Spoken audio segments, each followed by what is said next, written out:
हरे Krishna.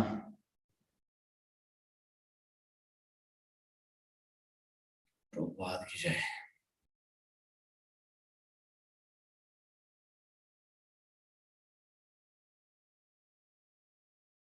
S Hare Krishna. ಎಲ್ಲರಿಗೂ ಸ್ವಾಗತ. ಶ್ರೀಮದ್ ಭಾಗವತಂ 2ನೇ ಸ್ಕಂದ 9ನೇ ಅಧ್ಯಾಯ ಶ್ಲೋಕ 4. ಆತ್ಮತತ್ವ ವಿಶುದ್ಧಿ ಅರ್ಥಂ ಯತ್ ಆಹ ಭಗವಾನೃತ ಬ್ರಹ್ಮಣೇ ದರ್ಶಯನ್ ರೂಪಂ ಅವ್ಯಲೀಕ ವೃತ ಆಧೃತ. ಅನುವಾದ: ಏ ರಾಜನೇ, ಬ್ರಹ್ಮದೇವನ ನಿಷ್ಕಪಟ ತಪಸ್ಸಿನ ಭಕ್ತಿಯೋಗದಿಂದ ಪರಮ ಸಂತೋಷಗೊಂಡ ದೇವೋತ್ತಮ ಪುರುಷನು ಬ್ರಹ್ಮನ ಮುಂದೆ ತನ್ನ ಶಾಶ್ವತ ದಿವ್ಯ ರೂಪ ತೋರಿದನು ಮತ್ತು ಬದ್ಧಾತ್ಮನ ಶುದ್ಧೀಕರಣಕ್ಕೆ ಅದೇ ವಸ್ತುನಿಷ್ಠ ಕುರಿ. ಎಸ್ ಎಂತ ಈಗ ಶ್ಲೋಕ ಹೇಳಿದಾಗೆ, ಭಕ್ತ್ಯಾ ಮಾಂ ಅಭಿಜಾನಾತಿ ಯಾವ ನೇಷ್ಯಾಸ್ಮಿ ತತ್ವತ ತಥೋ ಮಾಂ ತತ್ವತೋ ಜ್ಞಾತ್ವಾ ವಿಶದೇ ತದನಂತರ. ಭಕ್ತಿ ಸೇವೆಯಿಂದ ಮಾತ್ರ, ಬೇರೆ ಯಾವ ಸರ್ಕಸಿಂದ ಅಲ್ಲ, ಜ್ಞಾನದಿಂದ ಅಲ್ಲ, ಯೋಗದಿಂದ ಅಲ್ಲ, ಯಾವುದರಿಂದ ಕೂಡ ಅಲ್ಲ. ಭಕ್ತ್ಯ ಮಾಮ ಅಭಿಜಾನಾತಿ, ಭಕ್ತಿಯಿಂದ ಕೃಷ್ಣನ ಅರ್ಥ ಮಾಡ್ಲಿಕ್ಕೆ ಆಗ್ತದೆ. ಅದು ಕೂಡ ಭಕ್ತಿ ಸೇವೆ. ಸೇವೆ ದೇವೋತ್ತಮ ಮನುಷ್ಯ ನನ್ನನ್ನು ನಾನಿರುವಂತೆ ಮನುಷ್ಯ ಅರ್ಥ ಮಾಡಿಕೊಳ್ಳಬಲ್ಲ. ಹಾಗಾಗಿ ಇವನ ಭಕ್ತಿ ಸೇವೆ ಬ್ರಹ್ಮನ ನಿಷ್ಕಪಟ ತಪಸ್ಸಿನ ಭಕ್ತಿ ಯೋಗದಿಂದ ನೋಡಿ. ನಾವು ನಿಷ್ಕಪಟ ಅಂದ್ರೆ ಹೇಗಂದ್ರೆ ನಾವು ದೇವರ ಹತ್ರ ಹೋಗುವಾಗ, ಕೃಷ್ಣ ಹತ್ರ ಹೋಗುವಾಗ ಕೃಷ್ಣಗೆ ಆಗ್ತದೆ, ಛಾ ಇವ ಬಂದ ಮಾರೆ, ಶಿ ಇನ್ನೊಮ್ಮೆ ಬಂದ ಮಾರೆ. ಈಗ ಎಂತ ಆಗ್ತದೆ, ಕೆಲವೊಮ್ಮೆ ಫ್ಯಾಮಿಲಿಯಲ್ಲಿ ಕೆಲವರು ಇರ್ತಾರೆ, ಅವ್ರ ಮನೆಗೆಲ್ಲ ಬರ್ತಾ ಇರ್ತಾರೆ. ಬರುವಾಗ ನೀವು ಊಟ ಎಲ್ಲ ಆಗ್ತೀರಿ, ನಿಮ್ಗೆ ಮನಸ್ಸಿರುವುದಿಲ್ಲ. ಅಂದ್ರೆ ತುಂಬಾ ಅವರು ಬೇಡದವರು, ಅವ್ರ ಹಣ ಎಲ್ಲ ಇಟ್ಕೊಂಡು ಹೋಗ್ತಾರೆ. ನೆಕ್ಸ್ಟ್ ಟೈಮ್ ಕೂಡ ಬರ್ತಾರೆ, ಹಾಗೆ ಹೋಗ್ತಾರೆ. ನಿಮ್ಗೆ ಕೆಲವೊಮ್ಮೆ ಏನ್ ಮಾಡ್ಲಿಕ್ಕೆ ಆಗುದಿಲ್ಲ. ಅಂದ್ರೆ ನಿಮ್ದು ಕ್ಲೋಸ್, ಕೆಲವೊಮ್ಮೆ ತಮ್ಮ ಇರ್ತಾನೆ, ಕೆಲವೊಮ್ಮೆ ಈ ಅಂದ್ರೆ ತಂಗಿಯ ಗಂಡ ಇರ್ತಾನೆ, ಎಲ್ಲೊಮ್ಮೆ ಎಂತ ಒಂದು ರಿಲೇಷನ್ ಅಲ್ಲಿ ನಿಮ್ಗೆ ಕ್ಲೋಸ್ ಇರ್ತದೆ. ನಿಮ್ಗೆ ಏನ್ ಮಾಡ್ಲಿಕ್ಕೆ ಆಗುದಿಲ್ಲ, ಆಚೆ ಉಗುಳಿ ಕೂಡಲ್ಲ, ಈಚೆ ನುಂಗ್ಲಿ ಕೂಡಲ್ಲ, ಅಂತ ಸಿಚುವೇಶನ್ ಬರ್ತದೆ. ಹಾಗೆ ಅವ್ರು ಬರುವಾಗ ಬಂದ ಮಾರೆ ಆಗ್ತದಲ್ಲ ನಮ್ಗೆ, ಅಯ್ಯೋ ಬಂದ ಮಾರೆ. ಅದೇ ರೀತಿ ಕೃಷ್ಣ ನಾವು ಹೋಗುವಾಗ ಕೃಷ್ಣನಿಗೆ ಹಾಗೆ ಆಗ್ತದೆ, ಬಂದ ಮಾರೆ. ಯಾಕೆಂದ್ರೆ ನಮ್ದು ನಿಷ್ಕಪಟ ತಪಸ್ಸಿಲ್ಲ, ಭಕ್ತಿ ಯೋಗ ಎಲ್ಲ, ಭಕ್ತಿ ಸೇವೆ ಇಲ್ಲ ನಮ್ದು. ನಾವೆಂತ ಅಂದ್ರೆ ಯೂಶಲಿ ನಾವು ಯೂಸ್ ಮಾಡೋದು ಇನ್ನೊಬ್ಬರನ್ನು. ಅದೇ ರೀತಿ ನಾವು ಭಗವಂತನ ಕೂಡ ಯೂಸ್ ಮಾಡುವಂತ ನಮ್ಮ ಮೆಟೀರಿಯಲ್ ಇದಕ್ಕೆ, ಪ್ರಾಸ್ಪೆರಿಟಿಗೆ. ಭಗವಂತನನ್ನು ಈ ರೀತಿ ಯೂಸ್ ಮಾಡ್ಲಿಕ್ಕಿಲ್ಲ. ಅದು ನಾವು ಮಾಡುವಂಥದ್ದು ಹಾಗೆ. ನಮ್ದು ಬಿಸ್ನೆಸ್ ಡೀಲಿಂಗ್, ವ್ಯವಹಾರ. ಪ್ರಹ್ಲಾದ ಮಹಾರಾಜ್ ಹೇಳುವಂತದ್ದು, ನರಸಿಂಹ ಹಿರಣ್ಯಕಶಿಪು ಕೊಂದ ಮೇಲೆ ಪ್ರಹ್ಲಾದ ಹೋಗ್ತಾನೆ, ಆಗ ರಕ್ತದ ಕೈಯಿಂದ ಈಗ ಆಶೀರ್ವಾದ ಮಾಡ್ತಾರೆ. ಆಗ ನರಸಿಂಹ ಕೇಳುವಂಥದ್ದು, ಪ್ರಹ್ಲಾದ, ನಿನ್ನ ಈ ಅನನ್ಯ ಭಕ್ತಿ ನಾನು ಮೆಚ್ಚಿದ್ದೇನೆ, ನಿನ್ಗೆ ಎಂತ ಬೇಕು ಕೇಳು. ಪ್ರಹ್ಲಾದ ಮಹಾರಾಜ್ ಹೇಳುವಂಥದ್ದು, ನಾನು ನಿನ್ನೊಟ್ಟಿಗೆ ಬಿಸ್ನೆಸ್ ಮಾಡುವುದಲ್ಲ, ವ್ಯವಹಾರ ಅಲ್ಲ, ಅದು ನಮ್ಮ ಟ್ರಾನ್ಸಾಕ್ಷನ್ ಡೀಲಿಂಗ್ ಅಲ್ಲ. ನಾನಿನ್ನ ಸೇವಕ ಸೇವೆ ಮಾಡ್ಬೇಕು. ಅದೇ ರೀತಿ ನಾವು ಕೂಡ ಸೇವಕರು, ನಾವು ಸೇವೆ ಮಾಡ್ಬೇಕು. ಅದು ಬಿಟ್ಟು ನಾವು ನಮ್ದು ಡೀಲಿಂಗ್ ಮಾಡಬಾರ್ದು ಭಗವಂತನೊಟ್ಟಿಗೆ. ಇದು ಮಾಡ್ತೇನೆ, ಇದು ಕೊಡು, ಇದು ಇದು ಇದು ಇಲ್ಲ, ತಪ್ಪು ಅದು. ಹಾಗಾಗಿ ಇಲ್ಲಿ ಬ್ರಹ್ಮದೇವನ ನಿಷ್ಕಪಟ ತಪಸ್ಸಿನ ಭಕ್ತಿ ಯೋಗದಿಂದ ಪರಮ ಸಂತೋಷಗೊಂಡ ದೇವೋತ್ತಮ ಪುರುಷನು ಪ್ಲೀಸ್ ಆಗ್ತಾನೆ.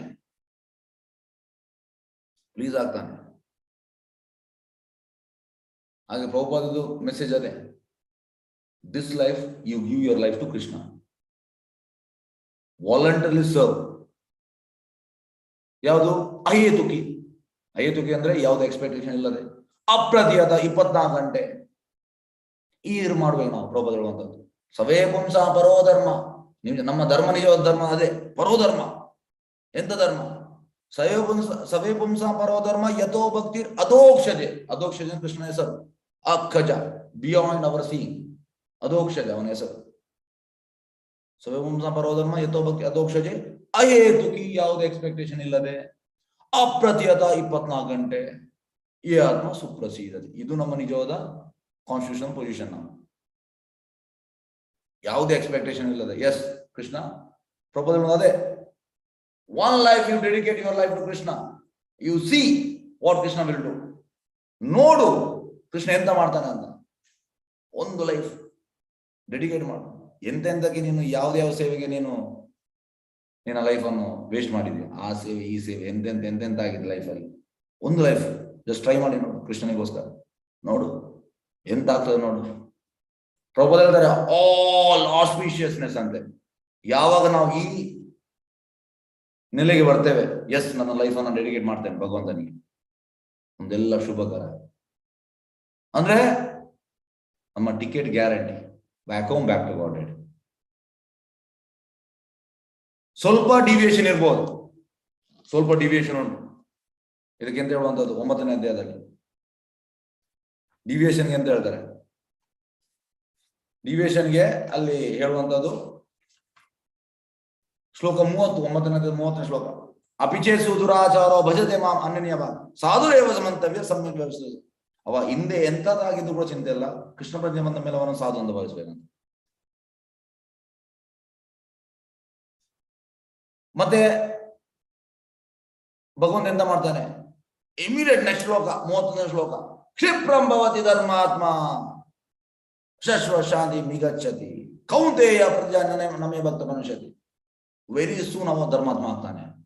ಹೇಗೆಂದ್ರೆ ಮಗು, ಈಗ ಹುಟ್ಟಿದ ಮಗು ನಿಮ್ಗೆಲ್ಲರಿಗೂ ಗೊತ್ತುಂಟು, ಹೆಚ್ಚಿನವ್ರು ನಿಮ್ಗೆ ಮಕ್ಕಳಿದ್ದವ್ರು. ಮಗು ಎಂತ ಮಾಡ್ತದೆ, ಫಸ್ಟ್ 2 ತಿಂಗಳಲ್ಲಿ ನಡೆಯುವುದಿಲ್ಲ. 3 ತಿಂಗಳಾಗುವ ಆಚೆ ಅಡ್ಡ ಬೀಳ್ತದೆ, ಈಚೆ ಬೀಳ್ತದೆ. ಮತ್ತೊಂದು 8-9 ತಿಂಗಳಾಗುವ ಸ್ವಲ್ಪ ನಡಲಿಕ್ಕೆ ಸ್ಟಾರ್ಟ್ ಮಾಡ್ತದೆ, 1 ವರ್ಷ ಆಗುವ ನಡೀತದೆ.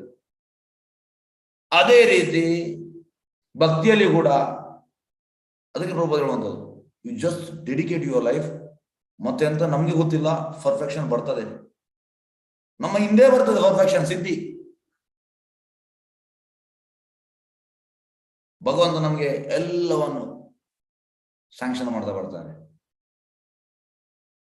ಆಗ ನಾವು ಸಿಂಪಲ್ ಎಂತ ಮಾಡ್ಬೇಕು, ಭಗವಂತ ಸೇವೆ ಮಾಡ್ಬೇಕು, ಸಿನ್ಸಿಯರ್ ಆಗಿ. ಪ್ರಭುಪಾದ ಹೇಳ್ತಾರೆ sincerely you just serve Krishna, that's it. ಅಷ್ಟು ಮಾಡ್ಬೇಕು, ಅಷ್ಟೇ ನಮ್ಮ ಕೆಲಸ, ಅಷ್ಟೇ. ಬ್ರಹ್ಮ ಅದನ್ನು ಮಾಡಿದ, ಅದಕ್ಕೆ ಪ್ಲೀಸ್ ಆದ ಕೃಷ್ಣ. ನಿಷ್ಕಪಟ ತಪಸ್ಸಿನ ಭಕ್ತಿಯೋದ ಪರಮ ಸಂತೋಷಗೊಂಡ ದೇವತಾ ಪುರುಷನ್ ಬ್ರಹ್ಮನ ಮುಂದೆ ತನ್ನ ಶಾಶ್ವತ ದಿವ್ಯ ರೂಪ ತೋರಿದನು. ಪ್ರಭುಪಾದ ಹೇಳ್ತಾರೆ ಕೃಷ್ಣ ಒಮ್ಮೆ ನಾವು ನೋಡಿದ್ರೆ ನಮ್ಮ ಲೈಫ್ ಸಕ್ಸಸ್ ಅಂತೆ. ಪ್ರಭುಪಾದ ಹೇಳುವಂಥದ್ದು, you by your devotional service once Krishna loves, yes ನನ್ನ ಲೈಫ್ ಸಕ್ಸಸ್. ಒಮ್ಮೆ ಕೃಷ್ಣನ ನಗಿಸ್ಬೇಕಂತೆ. ಈಗ ನಾವು ಯಾರನ್ನು ಹೆಂಡತಿ ಗಂಡನ ನಗಿಸುವಂಥದ್ದು, ಗಂಡ ಹೆಂಡತಿಯನ್ನು ನಗಿಸುವಂಥದ್ದು, ಮಕ್ಕಳನ್ನು ನಗಿಸುವಂಥದ್ದು, ತಂದೆ ತಾಯಿಯನ್ನು ನಗಿಸುವಂಥದ್ದು, ಅಕ್ಕ ತಂಗಿಯನ್ನು ನಗಿಸ್ತೇವೆ, ನಾವು ನಗಿಸ್ತೇವೆ ಎಲ್ಲರ ಹತ್ರ, ಅಂದ್ರೆ ನಗಬೇಕು. ಆದ್ರೆ ಪ್ರಭುಪಾದ ಹೇಳ್ತಾರೆ ಯಾರ್ಯಾರನ್ನು ನಾವು ಯಾಕೆ ನಗಿಸುವಂಥದ್ದು, ಕೃಷ್ಣನ ನಗಿಸ್ಬೇಕಂತ. ಕೃಷ್ಣನ ನಗಿಸ್ಬೇಕಿದ್ರೆ ನಾವು ಅಂತ ಭಕ್ತಿ ಸೇವೆ ಮಾಡ್ಬೇಕು. ಕೃಷ್ಣ ಪ್ರಭುಪಾದ ಹೇಳ್ತಾರೆ once Krishna smiles, yes everything is done, your ticket to back to God is done, ಖಚಿತ, ಗ್ಯಾರಂಟಿ. ಹಾಗಾಗಿ ನೋಡಿ, ಭಗವಂತ ಆ ರೀತಿ ಸಂತೋಷಗೊಳ್ಳುವುದಿಲ್ಲ. ಸಂತೋಷಗೊಳ್ಬೇಕಿದ್ರೆ ನಮ್ಮ ಅಂತ ಅನನ್ಯ ಭಕ್ತಿ ಇದ್ರೆ ಮಾತ್ರ ಸಂತೋಷಗೊಳ್ತಾನೆ. ನಿಷ್ಕಪಟ ತಪಸ್ಸಿನ ಭಕ್ತಿಯನ್ನು ಪರಮ ಸಂತೋಷಗೊಂಡ ದೇವತಾ ಮನುಷ್ಯ ಬ್ರಹ್ಮನ ಮುಂದೆ ತನ್ನ ಶಾಶ್ವತ ತೋರಿದನು ಮತ್ತು ಬದ್ಧಾತ್ಮನ ಶುದ್ಧೀಕರಣ ಅದೇ ವಸ್ತುನಿಷ್ಠ ಗುರಿ. ನಮ್ಮ ಶುದ್ಧೀಕರಣಕ್ಕೆ ಇದೆ. ಹಾಗಾಗಿ ನಮ್ಮ ಗುರಿ ಅಂತ ಕೃಷ್ಣನನ್ನು ನೋಡುವಂಥದ್ದು. ಅದು ಹೇಗೆ ನೋಡುವಂಥದ್ದು, ಭಕ್ತಿ ಸೇವೆಯನ್ನು, ಭಕ್ತಿ ಸೇವೆಯನ್ನು ನೋಡುವಂಥದ್ದು. ಆದ್ರೆ ಇದು ಸುಲಭದ ಕೆಲಸ ಅಲ್ಲ, ಇದು ಕೆಲಸ ಸ್ವಲ್ಪ ಕಷ್ಟ ಆದ್ರೂ ಕೂಡ ಸಾಧ್ಯ, ಕಷ್ಟ ಆದ್ರೂ ಕೂಡ ಸಾಧ್ಯ. ಎಸ್, ಈಗ ನಾವು ಭಾವಾರ್ಥಕ್ಕೆ ಹೋಗುವ. ಭಾವಾರ್ಥ ಬೈ ಡಿವೈನ್ ಗ್ರೇಸ್ ಅಭಯ ಚರಣಾರವಿಂದ ಭಕ್ತಿ ವೇದಾಂತ ಸ್ವಾಮಿ ಶ್ರೀಲ ಪ್ರಭುಪಾದ ಶ್ರೀಲ ಪ್ರಭುಪಾದ ಕಿ ಜೈ. ಆತ್ಮತತ್ವ ದೇವರು ಮತ್ತು ಜೀವಿ ಉಭಯತ್ರರ ವಿಜ್ಞಾನ. ಆತ್ಮತತ್ವ ಅಂದ್ರೆ ಪರಮಾತ್ಮ, ಆತ್ಮ ಇಬ್ಬರು ಕೂಡ ಆತ್ಮ. ಆದ್ರೆ ಅವ ಎಲ್ಲವನ್ನು ಕಂಡು ನೋಡೋ ನಾವು ನಮ್ಮನ್ನು ಮಾತ್ರ. ಪರಮಪ್ರಭು ಭಗವಂತನ ಮತ್ತು ಜೀವಿ ಇಬ್ಬರ ಆತ್ಮರೆಂದು ಕರೆಯಲಾಗುತ್ತದೆ. ಪರಮಪ್ರಭು ಭಗವಂತನನ್ನು ಪರಮಾತ್ಮ ಎಂದು ಕರೆಯಲಾಗುತ್ತದೆ ಮತ್ತು ಜೀವಿಯನ್ನು ಆತ್ಮ, ನೋಡಿ, ಬ್ರಹ್ಮ ಅಥವಾ ಜೀವಿ. ನಾವು ಆತ್ಮ, ಬ್ರಹ್ಮ ಎಲ್ಲ ಜೀವಿ. ನಾವು ಯಾಕಂದ್ರೆ ಅಣು, ಕೃಷ್ಣ ವಿಭು. ಪರಮಾತ್ಮ ಮತ್ತು ಜೀವಾತ್ಮ ಇಬ್ಬರು ಐಕ ಶಕ್ತಿಗೆ ಅತೀತರಾದ್ರಿಂದ ಆತ್ಮ ಎಂದು ಕರೆಯಲ್ಪಡುತ್ತೆ. ನೋಡಿ ಯಾಕೆ ಯಾಕೆ ಅತೀತ? ಯಾಕೆಂದ್ರೆ ಆತ್ಮ ಕೂಡ ಸಚಿದಾನಂದ, ಕೃಷ್ಣ ಕೂಡ ಸಚಿದಾನಂದ, ಪರಮಾತ್ಮ ಕೂಡ. ಸತ್ ಅಂದ್ರೆ ಇಟರ್ನಲ್, ಚಿತ್ ಅಂದ್ರೆ ನಾಲೆಜ್, ಆನಂದ ಬ್ಲಿಸ್. ಆಕ್ಚುಲಿ ಒರಿಜಿನಲ್ ಪೊಸಿಷನ್ ಆತ್ಮದು ಇಟ್ ಇಸ್ ಪ್ಯೂರ್ ಅಂತೆ ಪ್ರಭುಪಾದ ಹೇಳ್ತಾರೆ. Because it is contaminated. ಯಾಕೆ ಈಗ ಅಂಪ್ಯೂರ್ ಆಗಿದೆ? ಕಂಟಾಮಿನೇಟ್ ಆಗಿದೆ ಭೌತಿಕದಲ್ಲಿ. ಹಾಗಾಗಿ ಇಲ್ಲದ್ರೆ ಒರಿಜಿನಲ್ ಪೊಸಿಷನ್ ಅಂದ್ರೆ ಆತ್ಮದು ಕೃಷ್ಣನಾಗೆ. ಈಗ ಪರಮಾತ್ಮ ಪ್ಯೂರ್, ಆತ್ಮ ಕೂಡ ಪ್ಯೂರ್. ಆತನು ಶ್ರೀ ಶ್ರೀಗುಮನಿಗಳು ಪರಮಾತ್ಮ ಜೀವಾತ್ಮ ಉಭಯತರ ಸತ್ಯವನ್ನು ಶುದ್ಧೀಕರಿಸುವ ಉದ್ದೇಶದಿಂದ ಈ ಶ್ಲೋಕವನ್ನು ವಿವರಿಸಿದ್ದಾರೆ. ಸಾಮಾನ್ಯವಾಗಿ ಜನ ಇವೆರಡ ಬಗ್ಗೆ ತಪ್ಪು ಕಲ್ಪನೆ ಹೊಂದಿದ್ದಾರೆ. ಜನರಿಗೆ ಗೊತ್ತೇ ಇಲ್ಲ ಇದೆಲ್ಲ, ಎಂತೆಂತ ಬಾಯಿಗೆ ಬಂದು ಹೇಳ್ತಾರೆ. ಮತ್ತೆ ಅವ ಹೇಳಿದ ಅವನಿಗೆ ಸರಿ, ಎಂತೆಂತ ಎಕ್ಸ್ಪ್ಲನೇಷನ್ ದೇವರ ಬಗ್ಗೆ ಮತ್ತು ಜೀವಾತ್ಮನ ಬಗ್ಗೆ. ನೋಡಿ ಜನರು ಎಂತ ಹೇಳ್ತಾರೆ ನೋಡುವ ತಪ್ಪು ಕಲ್ಪನೆ. ಜೀವಾತ್ಮನ ಬಗ್ಗೆ ತಪ್ಪು ಕಲ್ಪನೆ ಎಂದರೆ ಭೌತ ಶರೀರವನ್ನು ಶುದ್ಧಾತ್ಮನೊಂದಿಗೆ ಗುರುತಿಸುವುದು. ಮತ್ತು ಪರಮಾತ್ಮನ ಕುರಿತು ತಪ್ಪು ಕಲ್ಪನೆ ಎಂದರೆ ಅವನ ಜೀವಿಯೊಂದಿಗೆ ಸರಿಸಮ ಎಂದು ತಿಳಿದು. ನೋಡಿ ಪರಮಾತ್ಮನನ್ನು ಮತ್ತೆ ನಾವು ಸರಿಸಮ ಅಂದ್ರೆ ಈ ಯಾರು ಭೌತಿಕವಾದಿಗಳು, ಮೆಟೀರಿಯಲಿಸ್ಟಿಕ್ ಪೀಪಲ್. ಭಗವಂತ ಮತ್ತೆ ನಾವು ಸರಿ, ಮತ್ತೆ ಈ ಆತ್ಮ ದೇಹ ಒಂದೇ. ಇದು ಪ್ರಾಣಿಗಳ ಅಂಡರ್ಸ್ಟ್ಯಾಂಡಿಂಗ್. ಪ್ರಾಣಿಗಳು ಕೂಡ ಸೇಮ್ ಇದೆ ಅಂಡರ್ಸ್ಟ್ಯಾಂಡಿಂಗ್. ನಮಗೆ ಮತ್ತು ಪ್ರಾಣಿಗಳು ಎಂತ ವ್ಯತ್ಯಾಸ ಉಂಟು ಈ ರೀತಿ ತಿಳಿಯುವುದು. ನೆಕ್ಸ್ಟ್ ನೋಡಿ ಪ್ರಭುಪಾದಕ್ಕೆ ಎಕ್ಸಾಂಪಲ್ ಕೊಡ್ತಾರೆ. ಓಕೆ, ಆದರೆ ಸೂರ್ಯ ಪ್ರಕಾಶದಲ್ಲಿ ಸೂರ್ಯ ಜಗತ್ತು ಮತ್ತು ಸೂರ್ಯನ ಬೆಳಕಿನಲ್ಲಿರುವ ಪ್ರತಿಯೊಂದು ಸರಿಯಾಗಿ ಕಾಣುವ ರೀತಿಯಲ್ಲಿ ಭಕ್ತಿಯೋಗದ ಒಂದೇ ವರಸೆಯಿಂದ ಈ ಎರಡು ತಪ್ಪು ಕಲ್ಪನೆಗಳನ್ನು ನಿವಾರಿಸುತ್ತೆ. ನೋಡಿ ಹಾಗಾಗಿ ಹೇಗೆ ಸೂರ್ಯನ ಪ್ರಕಾಶದಿಂದ ಜಗತ್ ಮತ್ತು ಸೂರ್ಯನ ಬೆಳಕಿನಲ್ಲಿರುವ ಪ್ರತಿಯೊಂದು ಸರಿಯಾಗಿ ಕಾಣ್ತದೆ, ಎಲ್ಲ ಕರೆಕ್ಟ್ ಕಾಣ್ತದೆ. ಈಗ ಸೂರ್ಯನ ಬೆಳಕು ಎಲ್ಲ ಕರೆಕ್ಟ್ ಕಾಣ್ತದೆ. ಅದೇ ರೀತಿ ಭಕ್ತಿಯೋಗದಿಂದ ಈ ಎರಡು ಕೂಡ ತಪ್ಪು ಕಲ್ಪನೆ ಹೋಗ್ತದೆ, ನಿವಾರಿಸಬಹುದು. ಮದ್ದದೇ ಭಕ್ತಿಯೋಗ. ಕತ್ತಲೆಯಲ್ಲಿ ಯಾರೊಬ್ಬರು ಸೂರ್ಯನನ್ನಾಗ್ಲಿ ಅಥವಾ ತಮ್ಮನ್ನಾಗ್ಲಿ ಅಥವಾ ಜಗತ್ತನ್ನಾಗ್ಲಿ ಕಾಣಲಾಗುವುದು. ಕತ್ತಲೆ ಕಾಣ್ಲಿಕ್ಕೆ ಆಗ್ತದೆ? ಇಲ್ಲ. ಸೂರ್ಯನ ಬೆಳಕು ಬಂದಾಗ ಕಾಣ್ತದೆ. ಆದರೆ ಸೂರ್ಯನ ಬೆಳಕಿನಲ್ಲಿ ಯಾರು ಬೇಕಾದ ಸೂರ್ಯನ ತಮ್ಮನ್ನು ತಮ್ಮ ಸುತ್ತಲಿನ ಜಗತ್ತು ಕಾಣಬಹುದು. ಈಗ ಬೆಳಕು ಸೂರ್ಯ ಆರಾಮ್ಸೆ ಕಾಣ್ತದೆ. ಆದ್ದರಿಂದ ಇವೆರಡು ತಪ್ಪು ಕಲ್ಪನೆಗಳ ಶುದ್ಧೀಕರಣಕ್ಕಾಗಿಯೇ ಭಗವಂತನು ಬ್ರಹ್ಮದೇವರ ನಿರ್ವಂಚಿತ ಭಕ್ತಿಯೋಗ ಆಚರಣೆಯಿಂದ ಸಂತುಷ್ಟನಾಗಿ ಬ್ರಹ್ಮದೇವರ ಮುಂದೆ ತನ್ನ ಶಾಶ್ವತ ಜೀವನ ತೋರಿಸಿದ್ದಾನೆ ಎಂದು ಶುಕಮುನಿಗಳು ಹೇಳ್ತಾರೆ. ಹಾಗೆ ಇಂಥ ತಪ್ಪು ಕಲ್ಪನೆ ಹೋಗಡಿಸಿಗೆ ಭಗವಂತ ಭಕ್ತಿಯೋಗ ಮೂಲಕ ಬ್ರಹ್ಮನಿಗೆ ಅವನ ರೂಪ ತೋರಿಸ್ತಾನೆ. ಭಕ್ತಿಯೋಗ ಹೊರತಾಗಿ ಆತ್ಮತತ್ವ ಅಥವಾ ಆತ್ಮವಿಜ್ಞಾನದ ಸಾಕ್ಷಾತ್ಕಾರ ಬೇರೆ ಯಾವುದೇ ವಿಧಾನ ದೀರ್ಘಾವಧಿಯಲ್ಲಿ ತಪ್ಪು ದಾರಿಗಳಿರುವಂತಹದ್ದೆಂದು ಗೊತ್ತಾಗ್ತದೆ. ಎಲ್ಲ ಪ್ರೊಸೆಸ್ ಎಲ್ಲ ತಪ್ಪು. ಭಗವಂತನ ನೋಡ್ಲಿಕ್ಕೆ ಭಕ್ತಿಯೋಗ ಮಾತ್ರ. ಬೇರೆ ಪ್ರೊಸೆಸ್ ಭಗವಂತ ಪ್ಲೀಸ್ ಆಗುದಿಲ್ಲ, ನಿಮಗೆ ದರ್ಶನ ಕೂಡ ಆಗುದಿಲ್ಲ. ಭಗವಂತ ಯಾರೇ ಆದರೂ ಭಕ್ತಿಯೋಗದಿಂದ ಮಾತ್ರ ತನ್ನನ್ನು ಸಂಪೂರ್ಣ ಅರಿತುಕೊಳ್ಳಲು ಸಾಧ್ಯ. ಮತ್ತು ಅನಂತರ ಭಗವದ್ ವಿಜ್ಞಾನ ಪ್ರವೇಶಿಸಬಹುದು ಎಂದು ಭಗವಾನ್ ಶ್ರೀಮದ್ ಭಗವದ್ಗೀತೆಯಲ್ಲಿ ಹೇಳಿದ್ದಾರೆ. ಭಕ್ತಿಯ ಮಾಂ ಅಭಿಜಾನಾತಿ. ಎಸ್, ಬ್ರಹ್ಮದೇವರು ಭಕ್ತಿಯೋಗ ಆಚರಿಸುವ ಮೂಲಕ ಮಹಾನ್ ತಪಸ್ಸನ್ನು ಕೈಗೊಂಡರು. ಇದು ಮಹಾ ತಪಸ್ಸು. ಹೀಗಂದ್ರೆ ಭಕ್ತಿಯೋಗ ಮಾಡ್ಲಿಕ್ಕೆ ಸುಲಭದಲ್ಲಿ ನಮಗೆ ಸಿಗುದಿಲ್ಲ ಚಾನ್ಸ್. ಹೇಗೆಂದ್ರೆ ಜ್ಞಾನಿ ಬಹುನಾಂ ಜನ್ಮನಾಂ ಅಂತೆ ಜ್ಞಾನವಾನ್ ಮಾಂ ಪ್ರಪದ್ಯತೆ ವಾಸುದೇವ ಸರ್ವಮಿತಿ ಸಾಮಾತ್ಮ ಸುದುರ್ಲಭ. ತುಂಬಾ ಲೈಫ್ ಜ್ಞಾನಿಯಾಗಿ ಹುಟ್ಟು ಸತ್ತು ಜ್ಞಾನಿ, ನೆಕ್ಸ್ಟ್ ಲೈಫ್ ವಾಪಸ್ ಜ್ಞಾನಿ, ಹುಟ್ಟು ಸತ್ತು ಮತ್ತೆ ಬರುವುದಂತೆ. ವಾಸುದೇವ ಸರ್ವಮಿತಿ ಅಂದ್ರೆ ಕೃಷ್ಣ ಎಲ್ಲ ಕಾರಣ ಅಂತ ಮಾತ್ಮ ದುರ್ಲಭ. ಹಾಗಾಗಿ ನೀವು ಭಕ್ತಿಯೋಗಕ್ಕೆ ಬಂದಿದ್ದೀರಿ, ಲಾಸ್ಟ್ ಲೈಫಲ್ಲಿ ನೀವು ಇದಕ್ಕೆ ಎಂತ ಮಾಡಿದಿರಿ, ಇಲ್ಲ ಸಿಗುದಿಲ್ಲ ಇದು ಸುಲಭದಲ್ಲಿ. ನೋಡಿ ಭಕ್ತಿಯೋಗ ಆಚರಿಸುವ ಮೂಲಕ ಮಹಾನ್ ತಪಸ್ಸನ್ನು ಕೈಗೊಂಡು ದೊಡ್ಡ ತಪಸ್ಸು ಇದು. ಇದಕ್ಕಿಂತ ದೊಡ್ಡ ತಪಸ್ಸು ಯಾವುದಿಲ್ಲ ಭಕ್ತಿಯೋಗ. ಹೀಗೆ ಅವರಿಗೆ ಭಗವಂತ ದೇವರು ನೋಡು ಸಾಧ್ಯವಾಯಿತು.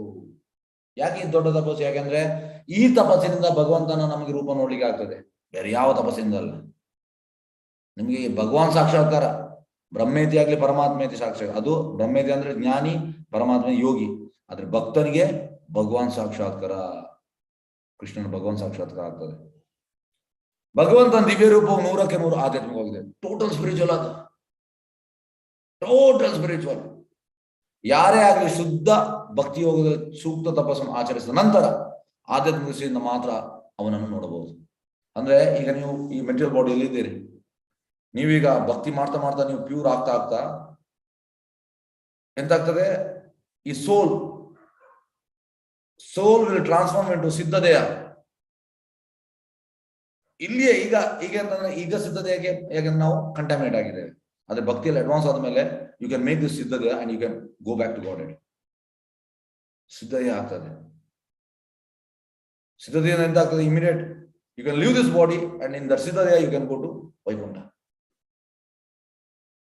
ಅದು ಮಾಡ್ಲಿಕ್ಕೆ ಆಗ್ತದೆ. ಆಗ ದರ್ಶನ ಆಗ್ತದೆ ಆ ಸಿದ್ಧತೆಯದಿಂದ. ಭಕ್ತಿಯೋಗ ತಪಸ್ಸು ಆಚರಿಸಿದ ನಂತರ ಆಧ್ಯಾತ್ಮಿಕ ದೃಷ್ಟಿಯಿಂದ ಮಾತ್ರ ಅವನು ನೋಡಬಹುದು. ನೋಡಿ, ಬ್ರಹ್ಮದೇವರ ಮುಂದೆ ವ್ಯಕ್ತಗೊಂಡ ಭಗವಂತನ ರೂಪವು ಐಕ ಜಗದಲ್ಲಿ ತಮ್ಮ ಅನುಭವಕ್ಕೆ ಬರುವ ರೂಪಗಳಲ್ಲಿ ಒಂದಲ್ಲ. ನೋಡಿ, ಈಗ ನಾವು ನೋಡ್ತೇವೆ ರೂಪ, ದಿಸ್ ಮೆಟೀರಿಯಲ್ ಜನರಿಂದ ಮಾಡುವಂಥದ್ದು, ಇದೇ ಕಂಪೇರ್ ಮಾಡುವಂಥದ್ದು. ಕೃಷ್ಣ ಕೂಡ ಹುಟ್ಟಿದ ಸತ್ತ ಸರ್. ಕೃಷ್ಣ ಅಂದ್ರೆ ಸ್ಪಿರಿಚುವಲ್ ಬಾಡಿ, ಸಚ್ಚಿದಾನಂದ ಮೆಟೀರಿಯಲ್ ಬಾಡಿ ಅಲ್ಲ. ನಮಗೆ ನಮ್ಮ ದೇಹದಲ್ಲಿ ಇರುವಂತದ್ದು ಮಲ, ಮೂತ್ರ, ರಕ್ತ, ಎಲುಬು, ಮಾಂಸ.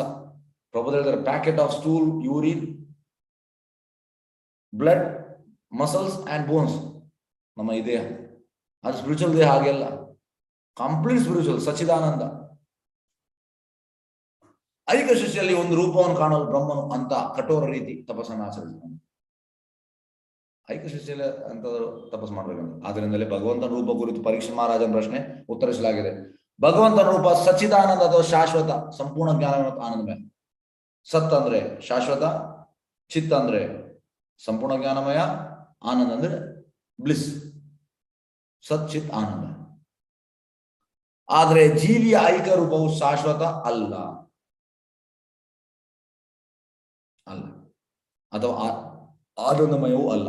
ಇದು ಭಗವಂತ ಮತ್ತು ಬದ್ಧಾತ್ಮನ ನಡುವಣ ವ್ಯತ್ಯಾಸ, ನಮಗೆ ಮತ್ತು ಕೃಷ್ಣ ಇರುವ ವ್ಯತ್ಯಾಸ. ಆದರೆ ಭಕ್ತಿಯೋಗದ ಮೂಲಕ ಭಗವಂತನ ಸಾಕ್ಷಾತ್ಕಾರ ಹೊಂದುವುದರಿಂದ ಬದ್ಧಾತ್ಮ ತನ್ನ ಶಾಶ್ವತ ಜ್ಞಾನ ಆನಂದ ಮರಳಿ ಪಡೆಯುವುದು. ಅದೇ ಹೇಳಿದಲ್ಲ, you can make your body ಸಿದ್ಧ. ಹೇಗೆಂದ್ರೆ ಭಕ್ತಿಯಲ್ಲಿ ಅಡ್ವಾನ್ಸ್ ಆದ ಮೇಲೆ ಇಮಿಡಿಯೇಟ್ ಆತ್ಮ ಸಿದ್ಧತೆ ಇಟ್ಕೊಂಡು it will go to spiritual world. ಸಾರಾಂಶ ಹೇಳುವುದಾದರೆ, ಅಜ್ಞಾನದಿಂದಾಗಿ ಬದ್ಧಾತ್ಮನು ತಾತ್ಕಾಲಿಕವಾದ ಐಕ ರೂಪ ವೈದ್ಯತೆಗಳಲ್ಲಿ ಬಂಧಿತನಾಗಿದ್ದಾನೆ. ಇದು ನಮ್ಮ ತಾತ್ಕಾಲಿಕ ಟೆಂಪರರಿ ಬಾಡಿ. ಹೇಗೆ ನಾವು ಈಗ ಮನೆಯಲ್ಲಿ ರೆಂಟೆಡ್ ಮನೆಯಲ್ಲಿ ಇರ್ತೇವೆ, ಅದು ಟೆಂಪರರಿ, ನಮ್ಮ ಸ್ವಂತ ಮನೆ ಅಲ್ಲ. ಅದೇ ರೀತಿ ಈ ದೇಹ ಕೂಡ ಟೆಂಪರರಿ.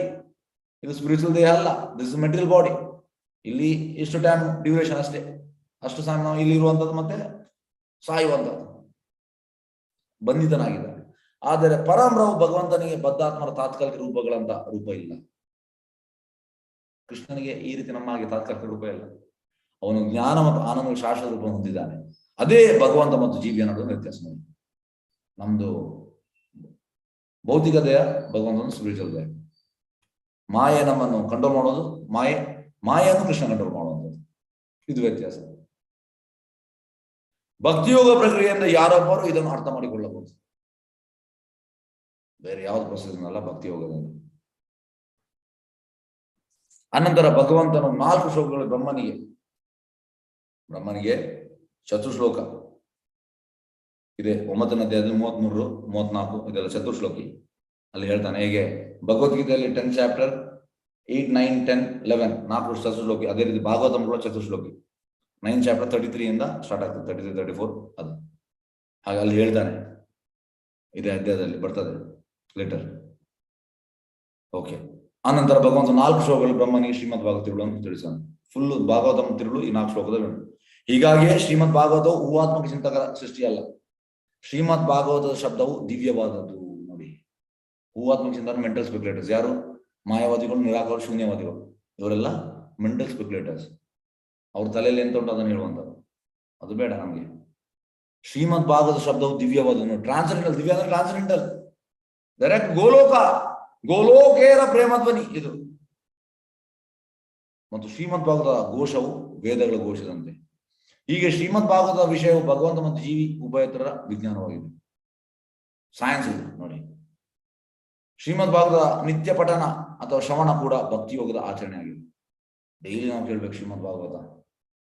ಶ್ರೀಮದ್ ಭಾಗವತದ ಸಹಚರ್ಯ ಮಾತ್ರದಲ್ಲಿ ಯಾರೊಬ್ಬರು ಅತ್ಯುನ್ನ ಸಿದ್ಧಿಯನ್ನು ಪಡೆಯಬೇಕು. ನೋಡಿ, ಡೈಲಿ ನಾವು ಶ್ರೀಮದ್ ಭಾಗವತ ಸಂಘ ಮಾಡಿದ್ರೆ ಎಸ್ ನಾವು ಉನ್ನತ ನಮಗೆ ಸಿದ್ಧಿ ಸಿಗ್ತದೆ. ಶ್ರೀಮದ್ ಭಾಗವತ ಮಾಧ್ಯಮದ ಮೂಲಕ ಶುಕಮುನಿಗಳು ಮತ್ತು ಪರೀಕ್ಷಿತ್ ಮಹಾರಾಜ ಇಬ್ಬರು ಸಿದ್ಧಿಯನ್ನು ಪಡೆದರು. ಇಬ್ಬರು ಕೂಡ ಪರ್ಫೆಕ್ಟ್ ಆದ್ರಂತೆ ಶ್ರೀಮದ್ ಭಾಗವತದಿಂದ. ಹಾಗಾಗಿ ನಾವು ಕೂಡ ಶ್ರೀಮದ್ ಭಾಗವತವನ್ನು ಡೈಲಿ ಕಲಿತಾ ಇದ್ದೇವೆ, ಡೈಲಿ ಒಂದೊಂದು ಶ್ಲೋಕನ ಮಾಡ್ತಾ ಇದ್ದೇವೆ. ಈ ರೀತಿ ಮಾಡಿ ಮಾಡಿ ಮಾಡಿ ಮಾಡಿ ಮಾಡಿ ಮಾಡಿ ಒಂದ್ ದಿವಸ ಎಂತಾಗ್ತದೆ, ನಾವು ಕೂಡ ಶುದ್ಧಿ ಆಗ್ತೇವೆ, ಪ್ಯೂರಿಫೈ ಆಗ್ತೇವೆ. ಎಸ್ ಕೃಷ್ಣ ಚೈತನ್ಯ